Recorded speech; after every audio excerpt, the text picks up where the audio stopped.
গর্ভবতী নারী যার শরীরে রক্তশূন্যতা, পুষ্টিশূন্যতা রয়েছে, যার গর্ভের শিশু সঠিকভাবে বেড়ে উঠছে না, তাকেও কিন্তু রোজা রাখার সময়ে তার নিজস্ব যে চিকিৎসক, তার গাইনোকোলজিস্ট, অবস্টেট্রিশিয়ান বা স্ত্রীরোগ বিশেষজ্ঞ, তার কাছ থেকে পরামর্শ নিয়ে রোজা রাখার বিষয়টি ঠিক করতে হবে।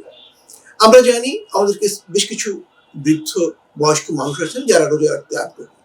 সেই ক্ষেত্রেও রোজা রাখার সাথে তার শারীরিক সুস্থতা, তার রোগ, শরীরে কোনো ক্রনিক ক্ষতিকর রোগ রয়েছে কিনা সেগুলোর ব্যাপারটা গুরুত্বপূর্ণ হয়ে ওঠে। যেমন একজন কিডনি ফেইলিউরের রোগী, যদি তিনি রোজা রাখার কারণে তার কিডনির উপরে অতিরিক্ত চাপ তৈরি হয়, সেক্ষেত্রে তিনি রোজা রাখবেন কি রাখবেন না একজন কিডনি বিশেষজ্ঞের কাছ থেকে জেনে নেবেন।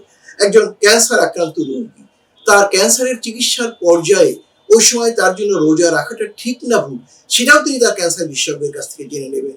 অথবা একজন লিভারের রোগী, তিনিও কিন্তু রোজার রাখার আগে তার লিভার বিশেষজ্ঞ চিকিৎসকের কাছ থেকে জেনে নেবেন।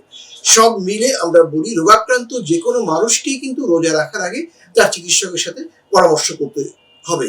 একটি বিষয় আমাদের মনে রাখতে হবে, আমরা রোজা রাখি শরীরকে শুদ্ধ করার জন্য এবং মনকে শুদ্ধ করার জন্য, কিন্তু রোজা রাখতে গিয়ে যদি আমরা অসুস্থতাকে বাড়িয়ে ফেলি, তাহলে একদিকে যেমন আমার শরীরের সুস্থতা বিঘ্নিত হবে, তেমনি কিন্তু আমার রোজা সহ সমস্ত প্রার্থনা বিঘ্নিত হবে।